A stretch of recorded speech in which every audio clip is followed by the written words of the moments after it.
अनुभव अगर देखा जाए तो हम जब फाइटर स्ट्रीम में जाते हैं जी तो सबसे पहले हमें हमें लगता है कि एक नॉर्मल रूटीन से हट के, जैसे अर्ली मॉर्निंग की आपको फ्लाइट रेडी करनी है। जी फिर धीरे धीरे ये क्या होता है ना कि ये चुनौतियां पहले लगती हैं कि बहुत कठिन है, जी। धीरे धीरे ये आपकी लाइफ स्टाइल में तब्दील हो जाती है, आपकी जीवन शैली बन जाती है। हमारे ही देश में हिंदी से एक दुराव क्यों, हिंदी से एक पक्षपातपूर्ण रवैया क्यों? ऐसा क्यों कि लोग इसको बोलने से बचते हैं? हर दूसरे दिन एक आध घटनाएं हमें टीवी पे या रेडियो के माध्यम से सुनने को मिलती हैं। हिंदी जैसे हमारी राजभाषा है, जी राजभाषा ऑफिशियल लैंग्वेज है, जिसके जिसमें हम शासकीय कार्य करते हैं। बिल्कुल। तो अब ये लोगों को लगता है कि ये भाषा हम पे थोपी जा रही है, जैसे साउथ इंडिया में हो गया, उन्हें लगता है कि हमारी भाषाएं जो हैं उन पे हिंदी को थोपा जा रहा है। थोपा नहीं जा रहा, ये आपको एक सूत्र में पिरोया जा रहा है। जी बिल्कुल। तो ये एक अभी इसको थोड़ी सी अज्ञानता कह सकते हैं आप, जो धीरे धीरे हल हो जाएगी। जिम्मेवारियों का बोझ हो या उसका पहले परिपक्व होना हो, कहीं ना कहीं बड़ा भाई एक पिता की भूमिका में नजर आता है। अगर आप राम हैं तो वनवास आपको झेलना ही पड़ेगा, जी इसमें कोई शक नहीं है। एक मेरे पिता मेरे सिर्फ पिता नहीं है, वो मेरे सबसे अच्छे दोस्त हैं। जी इवन आज के समय में भी अगर मैं जाके घर जाता हूँ तो लगता है कि माँ की गोद में सोता। तो उसी तरह लगता है कि कुछ भी घर में मेरे साथ कोई भी घटना होती है, मेरी कोई भी उपलब्धि होती है, मेरी कोई भी कमी होती है, तो जी उसको जी। मैं किसके साथ शेयर की तो मुझे मेरे पिता दिखते हैं। उनसे अच्छा ना कोई मेरा अभी तक शुभचिंतक हुआ, ना उनसे अच्छा कोई दोस्त है। मेरे लिए मेरे पिता सब कुछ है। नमस्कार, मैं सुस्मित सौरभ। शेरशाह सूरी का शहर सासाराम, वो धरती जहाँ योद्धा जन्म लेते हैं, इसी मिट्टी में एक और बालक ने आंखें खोली। बचपन के शुरुआती साल डाल्टनगंज के सरस्वती शिशु मंदिर में बीते। तीसरी कक्षा तक ननिहाल के स्नेह तले वो मासूम जीवन, किताबों और संस्कारों की मिट्टी में पलता रहा। फिर वो लौटा सासाराम, जहां उसके जीवन की असली परीक्षा शुरू हुई। पिता एक साधारण से वकील थे, लेकिन विचारों में असाधारण। माँ सीधी सादी लेकिन ग्रेजुएट और एनसीसी के पूर्व कैडेट। घर की आर्थिक स्थिति कुछ अच्छी न थी, पर वो लड़का अपने भाई बहनों में सबसे बड़ा था, सो जिम्मेदारियों का बोझ भी सबसे पहले उसी के कंधों पर आया। लेकिन उसकी देश सेवा के जज्बे ने उसे एक ऐसा रास्ता दिया जहां भारतीय वायुसेना में उसका चयन हुआ, जहां वो लड़का फाइटर जेट्स की गरज की और सीमाओं की सर्दियों के बीच धीरे धीरे एक सैनिक का रूप धारण करता रहा। वो सिर्फ फाइटर जहाजों का टेक्नीशियन नहीं था, बल्कि उन जहाजों में बैठी उम्मीदों का संरक्षक था। 20 साल की देश सेवा के बाद उसने एक ऐसी नई शुरुआत की जिसे हम हिंदी ट्रांसलेटर के रूप में जानते हैं, और आज भारत सरकार के वित्त मंत्रालय दिल्ली में उसकी कलम सरकार के शब्द गढ़ती है। सीमा पर बंदूक और स्क्रू ड्राइवर थामे रखने वाली उसकी उंगलियां आज मंत्रालय में कलम से उसके विचारों की सीमा तय करती हैं। लेकिन इस पूरी कहानी में एक रिश्ता सबसे अहम रहा, वो था पिता से प्रेम का। पिता की संघर्षशील आंखों में जो सपना था, उस सपने को इस बेटे ने सच कर दिखाया। यह कहानी है एक बेटे की, एक सैनिक की और एक सपनों से भरे हिंदी प्रेमी की। एक सर्विसमैन डायरी में हमारे आज के मेहमान हैं भारतीय वित्त मंत्रालय में हिंदी ट्रांसलेशन ऑफिसर के रूप में कार्यरत श्री अभिषेक अभिजीत जी। सर नमस्कार। सर नमस्कार सुस्मित सौरभ जी। शेरशाह जी की धरती पे आपका जन्म हुआ जी। तो मैं पहला प्रश्न आपसे ये पूछूंगा कि क्या जज्बा रहा इस बच्चे का, उस माटी में जन्मे इस वीर का, कि जिसने भारतीय वायुसेना का चयन किया अपने कैरियर के रूप में? जी सुस्मित जी, सबसे पहले मैं आपसे बताना चाहूंगा, मैं बचपन से ही एक अंदर में एक जज्बा होता है देश प्रेम का। तो मेरे अंदर बचपन से एक पता नहीं अपनी मिट्टी के प्रति प्यार था। फिर धीरे धीरे ये प्यार बड़ा होता, जब मैं बचपन छोटा था तो लगता था, जैसे मैं कहानियां सुना करता था कि 1962 के वार में फाइटर जेट्स अपने घरों के ऊपर से उड़ा करते थे। जी तो दादा दादी से ये कहानियां सुनता था, तो धीरे धीरे लगता था कि काश इन जेट्स के करीब से देख पाता मैं। जी फिर पता धीरे धीरे लगने लगा कि नहीं, हम एक ऐसे क्षेत्र का चुनाव कर सकते हैं जिसके जी थ्रू हम देश सेवा तो कर ही सकते हैं और अपने सपने को भी पूरा कर सकते हैं। जी और ये क्षेत्र था भारतीय वायुसेना। जी और किस्मत का कहिए कि भारतीय वायुसेना में मैंने पहली बार परीक्षा दिया। पहली बार क्या, दूसरी बार, तीसरी बार, जितनी बार दिया उतनी बार मेरा चयन होते गया। जी जी और उसके बाद मैंने जो मुझे सबसे उत्तम लगा, जैसे कि आप जानते ही होंगे, उस समय इंटरटेक हुआ करता था, मैट्रिक टेक हुआ करता था, एमटीडी हुआ करता था। तो मैंने इंटरटेक का चुनाव किया और भारतीय वायुसेना को मैंने चुना। वो बचपन में जब बच्चे पहली बार चांद को देखते हैं तो चांद जब रात में दिखता है और दिन में सूरज की किरणों के साथ एक छोटा सा बहुत ही दूर सुंदर सा जहाज वायुवान एयरक्राफ्ट उड़ता दिखाई देता है और मन में एक कौतूहल सा जगता है कि काश मैं उस जहाज में बैठता या उस जहाज को देख पाता। तो कहीं ना कहीं एक भावना रही जिसने आपको प्रेरित किया और आपने वायुसेना का चयन किया। बिल्कुल। वही तो मैं बता रहा हूँ, जिस जहाज को हम लोग आसमान में देखा करते थे, एक जी समय ऐसा आया कि उसके विंग्स पे हम लोग खेला करते थे। जी जी वो विंग हमारा कार्यस्थल था। जी उस पे बिल्कुल। बैठते थे हम लोग, बुक्स देखते थे, पब्लिकेशंस पढ़ा करते थे, स्नैक्स देखते थे, बहुत सारी चीजें। अपने आप तो में एक गौरवपूर्ण बात होती है हाँ, कि जो आप जो सोचते ब- हैं उसमें काम कर पाते हैं। जी बहुत ज्यादा। जी इससे ज्यादा गौरव कुछ हो ही नहीं सकता कि आप जो चाहते हैं वो आपको मिल जाए। जी जी जी जी जी। जी जी वायुसेना में फाइटर फ्लीट, जी जहां आम इंसान सामान्य से जहाज में उड़ने की कल्पना करता है, फाइटर में काम करना एज ए टेक्नीशियन के रूप में, जहां हर पल चुनौतियां हैं। कभी भी युद्ध की घोषणा हो सकती है, कभी भी एक्साइज हो सकते हैं, कभी भी कोई दुश्मन का जहाज रेकी करते हुए आपकी सीमा में दाखिल हो सकता है। तो क्या जी। क्या चुनौतियां रही, क्या क्या कठिनाइयां रही उस फील्ड में काम करने की, क्या अनुभव रहे? अनुभव अगर देखा जाए तो हम जब फाइटर स्ट्रीम में जाते हैं जी तो सबसे पहले हमें हमें लगता है कि एक नॉर्मल रूटीन से हट के, जैसे अर्ली मॉर्निंग की आपको फ्लाइट रेडी करनी है। जी फिर धीरे धीरे ये क्या होता है ना कि ये चुनौतियां पहले लगती हैं कि बहुत कठिन है, जी धीरे धीरे ये आपकी लाइफ स्टाइल में तब्दील हो जाती है, आपकी जीवन शैली बन जाती है। और सच मानिए ना, तो ये बहुत ज्यादा आपको फ्यूचर में आपको बहुत मदद करती है। ये चुनौती की तरह अगर आप लेते हैं तो किसी भी चुनौती का सामना करने के लिए आप तैयार हो सकते हैं जी जिंदगी में। क्योंकि हमने खुद देखा है, लेट नाइट पार्टीज हुई कभी कभार, लेकिन उसके बाद 12 बजे तक पार्टी चली, 2:30 बजे से हमने फ्लाइट भी ये किया, फ्लाइट भी तैयार किए। लेकिन जब आप सुबह सुबह जब अर्ली अर्ली सन के साथ आप देखेंगे कि फ्लाइट उड़ता हुआ, जिसको आपने साइन किया है उसका सर्विसबिलिटी सर्टिफिकेट, अपने बहुत आप अच्छा में लगता है। बहुत गर्व की बात होती होगी जी, बहुत हमने इस जहाज को गर्व की बात तैयार होती है। किया है।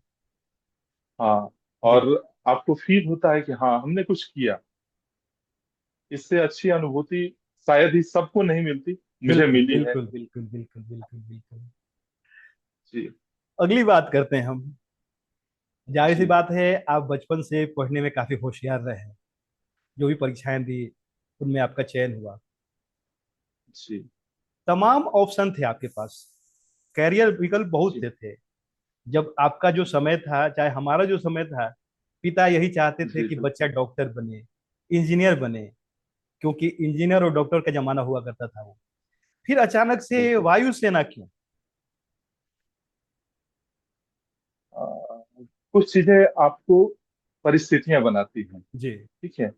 वायुसेना का क्या होता है ना कि वायुसेना हम एक ऐसे फील्ड है जिसमें आप इंजीनियरिंग वाला तो एटलीस्ट मजा ले ही सकते हैं। जी अगर आप बचपन में, होता क्या है कि एक हमारी तरफ ये भी है, विचार है कि आपकी जो प्रथम नौकरी है, जी जिस चीज में आप पहली बार सिलेक्ट होते हैं, उसे कभी नहीं छोड़ना चाहिए। जी जी और घर की परिस्थितियां कुछ ऐसी थी कि शुरू से ही हमने एग्जाम देने शुरू कर दिए, कॉम्पिटेटिव एग्जाम्स। जी और धीरे धीरे, और सबसे बड़ी बात कि पहली जो नौकरी का सिलेक्शन हुआ, जी इसको मैं बहुत ही फॉर्चुनेट इनफ हूँ ये कहने के लिए कि वो नौकरी मेरे पसंद की थी। जी ठीक है। और मैंने इसलिए वायुसेना को ज्वाइन किया। जी इसने फिर फर्दर मेरे करियर को काफी सेव किया वायुसेना में। जी जी जी जी जी। प्राचीन काल से, पुराणों से, इतिहास में जहां तक मैंने सुना है, जहां तक मैंने पढ़ा है, माँ का महिमा मंडन खूब किया गया है। माँ के योगदानों पे, माँ के बलिदानों पे कई बातें होती हैं, कई उदाहरण देखने को मिलते हैं।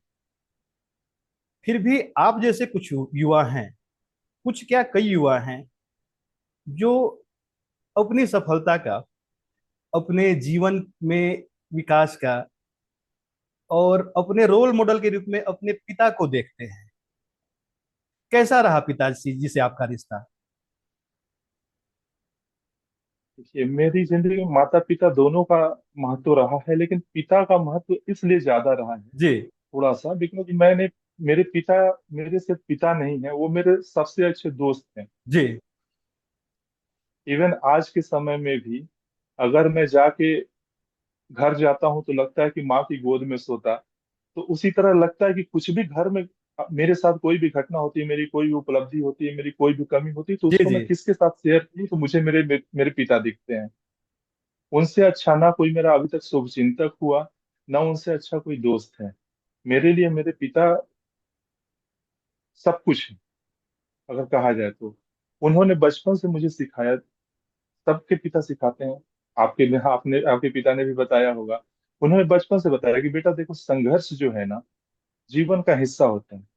लेकिन संघर्ष नहीं होगा तो आपका घर्षण नहीं होगा, और घर्षण नहीं होगा तो आप चमकेंगे नहीं। बिल्कुल। तो संघर्ष संघर्ष आप ये करिए। जीवन में संघर्ष आएंगे, सबका सामना करिए, डट कर सामना करिए। ये तो हमारी हमारी रिवायत है कि जी। संघर्ष तो आते ही रहते हैं, लेकिन उसके बाद का जो सुख होता है ना, वो अप्रतिम होता है। और पिताजी मेरे वकील हैं, जी। सिविल कोर्ट सासाराम में। जी। जी। उन्होंने अपनी जिंदगी में बहुत संघर्ष देखा है, और भगवान की कृपा से आज वो भी एक सक्सेसफुल जी। वकील हैं वहां पे। जी। जी। और उन्होंने उनकी उपलब्धियां इतनी रही हैं कि उनकी छत्र छाया में पिताजी और चाचा मिला के हम लोग चार भाई और एक बहन रहे। जी। जी। जी। और एक जो 100% ट्रैक रिकॉर्ड होता है ना, कोई भी, सारे बच्चे उनके आज के आज की तिथि में सभी सफल हैं, सभी कहीं ना कहीं माँ भारती की सेवा कर रहे हैं। जी। जैसे मैं और मेरा छोटा भाई राजभाषा के क्षेत्र में हो गए, जी। एक छोटा भाई वो इसरो में वैज्ञानिक के रूप में है, जी। और एक बिहार सरकार की सेवा कर रहा है। तो सभी सफल हैं, सभी अपनी अपनी जगह पे स्थापित हैं। और इन सब का श्रेय, मतलब अगर देखा जाए तो बहुत हद तक मेरे पिताजी को जाता है, और मेरी माँ को। जी। वो कहते हैं ना कि पिता अपने सपने अपने बच्चों की आंखों में देखता है, और धन जहाँ कोई बाधा नहीं होती, कोई लगाम नहीं होता, जज्बा होना जरूरी है। आपने जो बातों में जिक्र किया कि आप अपने भाई और बहनों में सबसे बड़े हैं, तो एक आम परिवार में, आम समाज में ये देखा जाता है कि बड़ा भाई कहीं ना कहीं, चाहे वो जिम्मेवारियों का बोझ हो या उसका पहले परिपक्व होना हो, कहीं ना कहीं बड़ा भाई एक पिता की भूमिका में नजर आता है। जी। क्या महसूस किया आपने? जिंदगी में कुछ ऐसे पल रहे? हाँ, बिल्कुल। ये, लेकिन एक बात मैं बिल्कुल कहना चाहूंगा इस पे सुस्मित जी। जी। भाई, जी। कि भगवान राम की भूमिका निभाने के लिए किसी एक को ही चुनता है। जी। जी। अपने घर, संयोग से मेरे चार भाई हैं, चार भाई हैं हम लोग, जी। और उसमें राम की भूमिका में मैं ही हूँ। क्या बात है! तो तो अगर आप राम हैं तो वनवास आपको झेलना ही पड़ेगा, जी। इसमें कोई शक नहीं है। जी। जी। और ऐसा नहीं है, मेरे भाइयों का मैंने बहुत ख्याल रखा जितना हो सका, जी। और उसका रिटर्न मुझे मिल रहा है। मेरे भाई भी उतना ही आदर करते हैं मेरा। आज के समय में मेरे भाई बहुत अच्छे अच्छे पदों पे हैं, लेकिन जो एक आदर मिलता है उनसे, उन लोगों की तरफ से डेली फोन आना, भैया कैसे हैं आप, ठीक है, एक अपने आप में इस भौतिक दुनिया में ये सारी चीजें बहुत महत्व रखती हैं। कि कोई आपके लिए सोच रहा है, आपने जो किया वो आपका कर्तव्य था। आप कर्तव्य निभाने से तो पीछे हट नहीं सकते। जी। जी। जो मेरा कर्तव्य था मैंने निभाया, उनका कर्तव्य है जो वो निभा रहे हैं। जी। और हम भाइयों के बीच में एक अजीब सा, मतलब आत्मीय सा प्रेम है। जी। मतलब एक दोस्ताना भी है, तो उसके साथ साथ एक आदर सम्मान की भावना भी, एक जो मर्यादा वाली वाली दोस्ती होती है ना, जी वो है हम सबके बीच जी में। जी। कि मर्यादा के बीच में रह के हम लोग सब कुछ निभाते हैं, बिल्कुल। और अच्छा चल रहा है सब कुछ। भाइयों से काफी प्रेम रहा। पिता की जब आपने बातें की तो देखा मैंने आपकी आंखों में कुछ भावनाएं तैर आई थी। तो जी मिला जुला कर आप एक अच्छे सामाजिक और पारिवारिक भूमिका को अदा कर पा रहे हैं, जो अपने आप में बड़ी ही काबिल जी तारीफ बात है। अब हम जी प्रश्न बदलते हैं। अगला जी प्रश्न मैं आपसे पूछूंगा। वायुसेना में काम करने के दौरान जी। आप जैसे जो युवा हैं वो सोचते हैं कि हमारा अगला कैरियर क्या होगा, अगला विकल्प हम्म। हम किसे चुनेंगे। जहां जी आम वायु सैनिक या जो भी फौज के लोग हैं वो बैंक की ओर जी। जाना ज्यादा पसंद करते हैं, उनका रुझान बैंक की ओर ज्यादा होता है, इंश्योरेंस की परीक्षाओं में वो ज्यादा जाना पसंद करते हैं। फिर अचानक से आपका झुकाव हिंदी ट्रांसलेटर की ओर क्यों? हाँ जी, इसका जवाब मैं देना चाहूंगा। जी बचपन से मेरे दो विषय बहुत ही प्रिय थे। जी एक हिंदी और एक अंग्रेजी। जी जी बिहार में लोगों के अक्सर मैथमेटिक्स से उनका लगाव होता है, जी जी लेकिन जी। मुझे अंग्रेजी से बहुत लगाव था। क्या बात है। इसका भी मैं श्रेय अपने पिताजी को ही देना चाहूंगा, जी जी जी क्योंकि जी। मेरे पिताजी वकील हैं, उनकी ऑफिशियल लैंग्वेज जो है अंग्रेजी ही है। अंग्रेजी है। तो जी, तो उनका उन्होंने एक अंग्रेजी के प्रति प्रेम जागृत किया। उन्होंने हमेशा बताया कि अगर हिंदी हमारी मातृभाषा है, तो अंग्रेजी आपकी पितृभाषा है। तो सही बात है। तो दोनों दोनों भाषाओं पे मेरी समान पकड़ रही। अब उसके बाद अ, किस्मत से, भाग्य से मैं वायुसेना में आ गया। वायुसेना में रहने के दौरान हुआ क्या कि जब मुझे हायर एजुकेशन परस्यू करने का मौका मिला, तो मैंने हिंदी का चुनाव किया ग्रेजुएशन के लिए।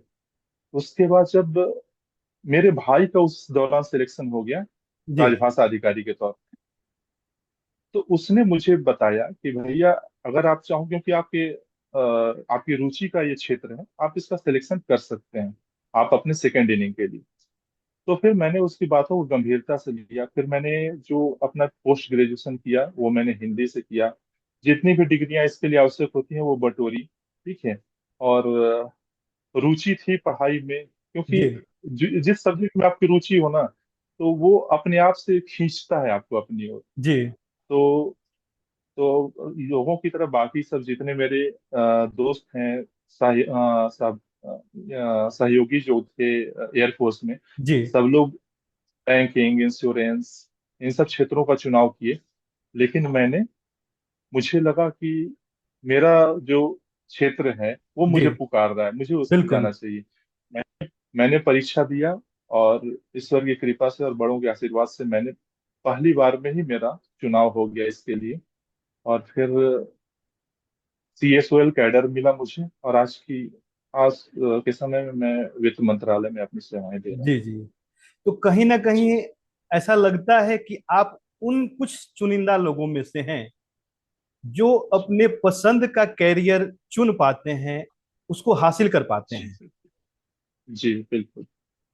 बात की जाए भारतीय विदेश मंत्रालय में एक हिंदी ट्रांसलेशन ऑफिसर के रूप में काम करने, तो जाहिर सी बात है कि हर क्षेत्र में अपनी अपनी चुनौतियां होती हैं, अपने जी अपने प्रोटोकॉल होते हैं, अपनी अपनी समस्याएं होती हैं। जी क्या ऐसी बात है जो आपको प्रेरित करती है वहां एज ए ट्रांसलेशन ऑफिसर के रूप में काम करने के लिए? जी, सबसे पहले तो ये विदेश मंत्रालय नहीं, वित्त मंत्रालय है। वित्त मंत्रालय की बात करें हम। जी, वित्त मंत्रालय में चुनौतियां ये हैं कि अब हम लोग नॉर्मल हिंदी पढ़ा करते थे। जी अब हमें वित्त से संबंधित हिंदी का और उसके शब्दों का चुनाव करना होता है, जी जी उसके बारे में। और विश्वास करिए, बहुत तेजी से आपका ये फील्ड बढ़ते जाता है, क्षेत्र बढ़ते जाता है, आपके ज्ञान की चक्षु खुलते जाते हैं। जी जी बिकॉज हिंदी एक छोटा उसको अगर आप हिंदी को एक छोटे क्षेत्र में नहीं बांध सकते। बहुत सारी कहीं आपका वित्त के लिए शब्द अलग हैं, वैज्ञानिक शब्दावली अलग है, रक्षा की शब्दावली अलग है। तो आप जैसे मैं अभी वित्त मंत्रालय में हूँ, तो मेरा वित्त मंत्रालय के हिसाब से मैं अपने शब्दों का चयन करता हूँ, उसके हिसाब से हमें सिखाया जाता है। जैसे हमारे सीनियर्स हैं वो हमें बताते हैं कि इस जगह पे इस शब्द का इस्तेमाल करना जी चाहिए। तो ये सारी चीजें पहले शुरुआत में चुनौतियों की तरह महसूस होती हैं, लेकिन उसके बाद धीरे धीरे ये आपकी जिंदगी का हिस्सा बन जाती हैं। और हम तो चुनौतियों से वैसे भी हम लोग डरते नहीं, हम लोग तो वैसे भी जी फौजी जी रह चुके जी हैं। जी जी जी जी। चुनौतियां तो हमारी जिंदगी का पार्ट एंड पार्सल है। हिस्सा रही हैं। जी। जहां बात करते हैं ट्रांसलेशन की, तो सबकी अपनी अपनी परिभाषिक शब्दावली होती है, चाहे वो बैंक की हो, या सरकारी दस्तावेजों की हो, या फिर जी। व्यापार की हो, वित्त की हो, सबकी अलग अलग भाषाएं होती है, सबकी अपनी शब्दावली होती है। तो उसके अनुसार काम करना, उन शब्दों का सही प्रयोग करना, ये काफी जी। चुनौतीपूर्ण तो होता है, लेकिन आप धन्यवाद के पात्र हैं, आप प्रशंसा के पात्र हैं कि जो आप इन चीजों को बड़े ही सरलता से और सहजता से निभा पा रहे हैं। एक धन्यवाद। थोड़ा सा कठिन प्रश्न होगा आपके लिए भी, चाहे हमारे देश के सभी नागरिक के समक्ष, कि हिंदी जो है आज वैश्विक पटल पे अपनी पहचान बना चुकी है, बना नहीं रही, बना चुकी है। हमारे देश की बात न की जाए, मैं विश्व के तमाम देशों की बात करना चाहूंगा जहां पे हिंदी बड़े ही व्यापक तौर पे बोली जा रही है। विदेशी आते हैं, वो हिंदी सीखते हैं, हिंदी की ऑनलाइन कक्षाएं चल रही हैं। हमारे बड़े बड़े विश्वविद्यालय, जैसे दिल्ली विश्वविद्यालय हो गया, जवाहरलाल नेहरू विश्वविद्यालय हो गया, और विदेश के तमाम विश्वविद्यालय हैं जहां से लोग हिंदी पढ़ाने के लिए, हिंदी सिखाने के लिए विदेशों में जा रहे हैं। पर प्रश्न ये उठता है कि जब हम आज विश्व पर अपनी पकड़ बना रहे हैं, फिर हमारे ही देश में हिंदी से एक दुराव क्यों, हिंदी से एक पक्षपातपूर्ण रवैया क्यों?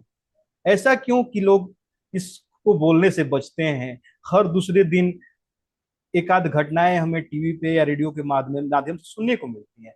आपके अनुभव से क्या लगता है, क्या ऐसी दिक्कतें हैं जो कि लोग हिंदी को अपनाने से कतरा रहे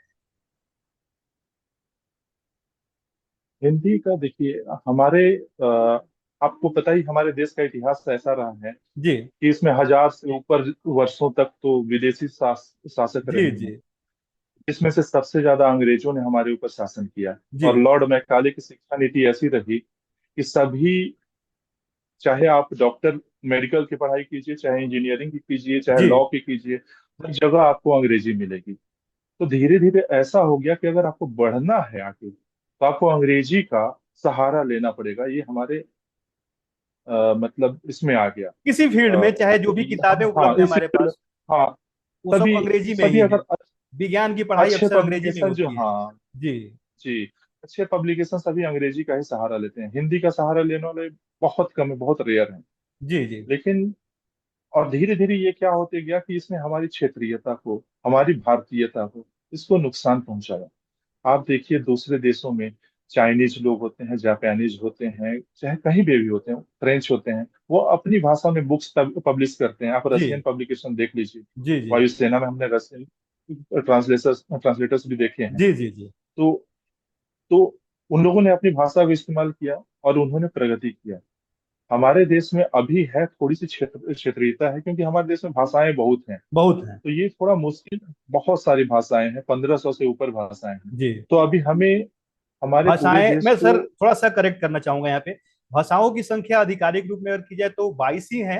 हाँ, बोलियों और उप उप बोलियों की कुल गिनती की हाँ जाए तो, हाँ, बोलियो बोलने बोलियो, वाली बातें हाँ बातें जो है। जी हाँ, उसी उसी की बात कर रहा हूँ जी मैं, as a complete as a whole मैं बता जी रहा बिल्कुल बिल्कुल बिल्कुल। हूँ। जी। तो उन सभी भाषाओं को बोलने वाले लोग हैं साथ में, सभी को अपनी अपनी भाषाएं अच्छी लगती हैं, तो जी उनके पास अगर अभी हम हिंदी को लेके, अगर हिंदी जैसे हमारी राजभाषा है, जी राजभाषा ऑफिशियल लैंग्वेज है, जिसके जिसमें हम शासकीय कार्य करते हैं, बिल्कुल। तो अब ये लोगों को लगता है कि ये भाषा हम पे थोपी जा रही है। जैसे साउथ इंडिया में हो गया, उन्हें लगता है कि हमारी भाषाएं जो हैं उन पे हिंदी को थोपा जा रहा है।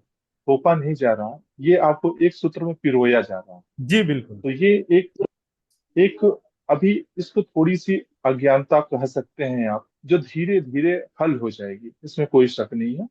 और इसके लिए हर चीज में तो समय लगता है, इसमें भी हमें समय देना पड़ेगा। बिल्कुल बिल्कुल और बिल्कुल। लोगों के मन से एक जो उनका कि उनका हम उनकी मूल भावना हम छीन रहे हैं, चाहे सरकार ये करे, उससे जब उनका उनको विश्वास हो जाएगा कि नहीं हमें एक सूत्र में पिरोया जा रहा है, तो सारी परिस्थितियां सही हो जाएंगी। जी। ये जितनी घटनाएं सुन रहे हैं वो थोड़ी सी अज्ञानता है, बाकी सब सही हो जाए, इसमें कोई बिल्कुल शक बिल्कुल। हाँ, मेरा भी यही अनुरोध होगा देश के तमाम लोगों से कि आप हिंदी को ऐसे न लें कि आप पर उसको थोपा जा रहा है, बल्कि कहीं ना कहीं अपने देश के तमाम हिस्सों में एक संपर्क भाषा की जो बात आती है, तो हमारे लिए हिंदी ही सबसे आगे की ओर दिखाई पड़ती है। तो इसको उस नहीं। रूप में लिया जाए, संपर्क भाषा के रूप में आप इसे अपनाएं। ऐसा नहीं कि आपको कोई आरोपित कर रहा है कि आप हिंदी ही पढ़ें। बिल्कुल। बिहार से आपका चयन और ट्रेनिंग सेंटर की ओर प्रस्थान, पहला दिन कैसा रहा ट्रेनिंग सेंटर में? हाँ, पहला दिन एक पहले दिन जब हम लोग पहुंचे, तो एक अचानक से एक पूरी की पूरी भीड़ उतरती है, बहुत जी सारे जाते हैं। जी। और सिलेक्शन बहुत लोगों का होता है, सभी लोग जाते हैं एक साथ ट्रेनिंग सेंटर पे। तो आपको लगता है क्योंकि सभी अलग अलग क्षेत्र से आते हैं, सभी के स्वभाव अलग होते हैं, विचार जी अलग बिल्कुल। होते हैं। कभी कभी लगता है कि इनके साथ हमारा तारतम्य बैठेगा या नहीं। ठीक है? तो धीरे धीरे वो सारी चीजें तो ट्रेन में ही आप दोस्त बना लेते हैं या कुछ करते हैं। जब ट्रेनिंग सेंटर में आप पहले दिन जैसे मैं उतरा, जी जी। तो उस दिन उतरते ही हमें एक बस में बिठा के ट्रेनिंग सेंटर ले जाया गया। तो अच्छा था वहां पे, लेकिन जाते ही लगा जैसे कि फॉल इन हो जाओ, एक लाइन में खड़े हो जाओ। हमें लगा ऐसा क्या हो गया, खाना खाने के लिए लाइन में लग जाओ। मतलब एक लगने लगा कि हाँ कहीं ऐसी जगह तो आ गए हैं जहाँ पे कि अब हमारा जो बचपन वाला जो था ना वो चलेगा नहीं। ठीक है। जो घर घर में माँ को बोलते थे माँ खाना दे दो, तो खाना टेबल पे आ जाता था, वो वाला अब नहीं चलेगा। ये लाइन में लगना पड़ेगा, ये सारी चीजें। वो फिर उसके बाद बचपन की बातें याद उसके आती हैं, जब माँ थाली परोस के खाना लाती थी और हमारे लिए मनुहार भी करती थी, खा लो खा लो खा लो। लेकिन ट्रेनिंग सेंटर में ऐसा शायद जी, नहीं होता। नहीं होता। वो जी। तो एकदम वो डिसिप्लिन का हिस्सा है, आपको करना है। और उसके बाद सबसे भयावह क्षण होता है जब आपका हेयर कट दिया जाता है। आप तरह तरह के फिल्मी हीरो की तरह बाल बढ़ा के जाते हैं, और वहां पे जाते ही साइड से हर तरफ से आपके बाल केस काट दिए कर्तन कर जाते हैं, दिया जिसको जाता हम है। फौज की भाषा में जीरो कट बोलते हैं। जीरो कट बोलते हैं। जी तो लेकिन फिर धीरे धीरे ये आदत में शामिल हो गया। जी जी। धीरे धीरे इस अनुशासन का हम हिस्सा बन गए। तो अब तो ऐसा भी लगने लगा था कि मतलब कोई न भी देख रहा हो, तो हम फिर भी हम फॉलो कर रहे हैं चीजों को। बिल्कुल। तो ट्रेनिंग सेंटर ये है। या प्रशिक्षण संस्थान ऐसी जगह होती है कि सिविल से आए ये हुए हमारे युवाओं को देश के सशक्त सैनिक के रूप में तैयार करती हैं। तैयार करती है। और अब आखिरी प्रश्न आपसे पूछना चाहूंगा मैं। बहुत सारे लोग हैं आपकी तरह, अच्छा। जो कि अपनी 20 साल के देश सेवा के बाद, देश की सुरक्षा में महत्वपूर्ण भूमिका निभाने के बाद, अब अपने माता पिता के पास, अपने घर वालों के पास, अपने गांव घर में लौटना चाहते हैं। वो ऐसा करियर विकल्प तलाश करना चाहते हैं ताकि वो अपनों के समक्ष पहुंच सके। उनके लिए आपके जी। क्या सुझाव होंगे, क्या मार्गदर्शन होगा सर? जी। आ, उनके लिए मेरा मैं यही कहना चाहूंगा, अभी के दिनों में वायुसेना में 20 साल की सेवाएं देने के बाद सभी अभ्यर्थियों में इतना जरूर हो जाता है जी कि वो एक एक डिसिप्लिन लाइफ और एक पंक्चुअल लाइफ वो जीते हैं, और सभी चीजों का टाइम मैनेजमेंट बहुत अच्छा होता है। जी तो मैं यही कहना चाहूंगा कि जैसे कि अगर आपका उद्देश्य है कि आपको 20 साल में सर्विस को छोड़ना है जी। और आपको दूसरे फील्ड का चयन करना है, तो आप अपने फील्ड को अपनी रुचि के अनुसार, क्योंकि देश सेवा सिर्फ सैनिक बन के नहीं की जा सकती, आप एक सामान्य नागरिक बन के भी देश सेवा कर सकते हैं। जी तो आप जिस क्षेत्र का चुनाव करें उसे मेटिकुलसली चुनें और उसके लिए तन मन धन के साथ लग जाएं। क्योंकि जिंदगी वायुसेना के बाद बहुत सारे मौके देती है। बैंकिंग है, एसएससी है, बहुत सारे ऐसी ऐसे हैं जैसे एफसीआई है, जिसको हमने, एफसीआई को बहुत सारे लोग एक्सप्लोर नहीं करते। एफसीआई हो गया, आरबीआई हो गया, नाबार्ड हो गया, सभी चीजों का देखें, वैकेंसी आती हैं, जी उसके हिसाब से मेहनत करें। और इतनी क्षमता आप में पहले से है, बिकॉज जब आप वायुसेना में चयन आपका हुआ था, तो भी आप लाखों में एक थे। बिल्कुल। आज भी आपको आज भी आपको लाखों में एक बनना है, और आप जरूर बनेंगे। बिल्कुल। तो मेहनत करिए। मेहनत के अलावा आपके लिए कोई भी दूसरा उपादान नहीं है जिसको कि आप ये कर सकें। मेहनत ही सबसे बड़ी की टू सक्सेस भी कह सकते हैं।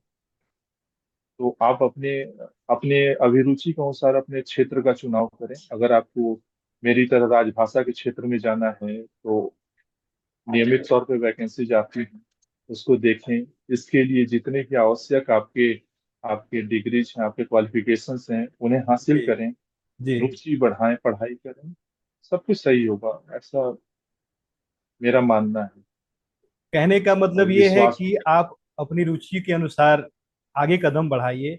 और सबसे जो अहम बात है कि वो आपके मेहनत का, आपके संकल्प का दूसरा कोई विकल्प नहीं होता। सर, नहीं। आपने अपने इस बिजी शेड्यूल में से, जहां बात आती है वित्त मंत्रालय की नौकरी की, तो वहां से थोड़ा सा समय चुराया और वो समय हमें दिया, इतनी अच्छी बातें बताई, अपना पूरा जीवन हमारे समक्ष एक किताब की तरह खोल कर रख दिया सर। इसके लिए हम आपके दिल से आभारी हैं सर। और हमें अच्छा लगा कि आप हमारे स्टूडियो में आए। हम आपसे फिर मिलते हैं सर, कुछ अन्य बातों के साथ, कुछ और मार्गदर्शन के साथ। तब तक के लिए नमस्कार। नमस्ते। धन्यवाद।